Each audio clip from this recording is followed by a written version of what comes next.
নমস্কার বন্ধুরা, সীমার রান্নাঘরে সবাইকে স্বাগত। আমি চিংড়ি মাছের অনেকগুলো রেসিপি দিয়েছি। আজকে একটা একদম চটজলদি একটা সর্ষে চিংড়ি বানাবো। দেখুন, চিংড়ি মাছটা আমি ধুয়ে নিয়েছি, একদম গরম জল নুন দিয়ে ফ্রেশ করে ধুয়ে নিয়েছি। এই চিংড়িটা কে কে খেতে ভালোবাসেন অবশ্যই কমেন্ট করুন। চিংড়ি মাছের অনেক নাম আছে। আর এদিকে গ্যাসটা অন করে দিলাম। আমি কিন্তু রান্নাটা চিংড়ি মাছ ইলিশ মাছ সর্ষের তেলে রান্না হয়। সর্ষের তেল দিয়ে দিলাম। সর্ষের তেল দিয়ে দিয়েছি, মোটামুটি আমি মাছের পরিমাণ বুঝে তেল দিয়েছি, আপনারা কম বেশি বুঝে দেবেন। আর অনুরোধ রইল প্রথম থেকে লাস্ট অবধি আমার ভিডিওটা দেখুন, স্কিপ করবেন না। আমার দেখুন তেল গরম হয়ে গেছে, কালো জিরা ফোড়ন দিয়ে দিচ্ছি।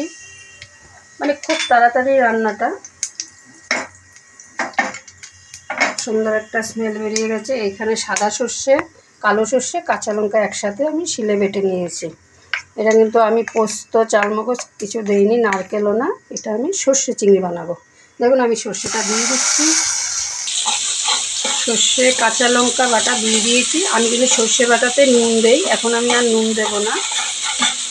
আর সর্ষে কিন্তু বেশি কষাবো না, তেতো হয়ে যাবে।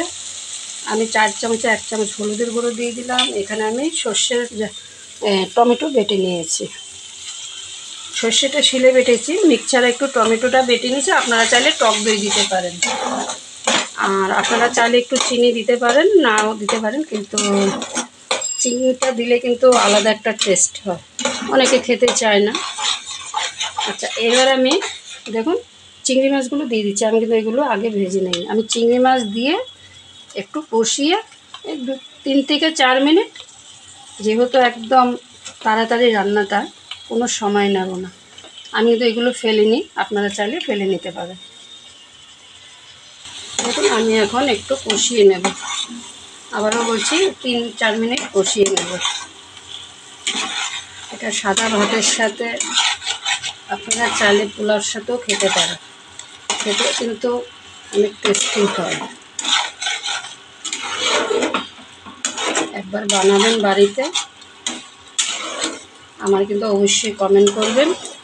আর যদি আমার নতুন বন্ধু হয়ে থাকেন, প্লিজ সাবস্ক্রাইব করবেন, পাশে থাকবেন, যাতে আমি যে কোনো ভিডিও ছাড়লে নোটিফিকেশন আপনাদের কাছে আগে পৌঁছে যায়। যারা পেজ থেকে দেখছেন ফলো করবেন, কমেন্ট করবেন। কমেন্ট করলে বেশ ভালো লাগে, বেশ পড়তে ভালো লাগে। কোথা থেকে দেখছেন সেটাও কমেন্ট করবেন। দেখুন, আমার কিন্তু কষানো হয়ে গেছে। আমি তো অল্প করে একটু গরম জল দেব, সামান্য চিনি দিয়ে দিচ্ছি।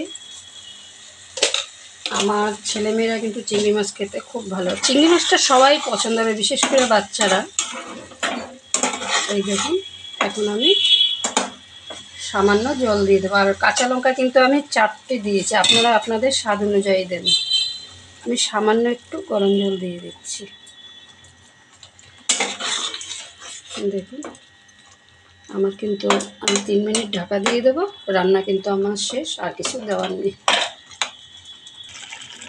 দেখুন, আমার কিন্তু সর্ষের চিংড়ি একদম রেডি।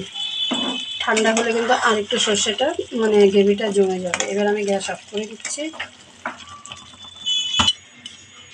দেখতে কত সুন্দর লাগছে দেখুন। নুন ঝাল মিষ্টিটা আপনাদের টেস্ট মতো দেবেন। আমি কিন্তু ক্যামেরার পিছনে আরেকটু সামান্য নুন দিয়ে নিয়েছি। তাহলে এখানে আমি শেষ করছি। আবার নতুন ভিডিও নিয়ে দেখা হবে। ভালো থাকবেন, সুস্থ থাকবেন।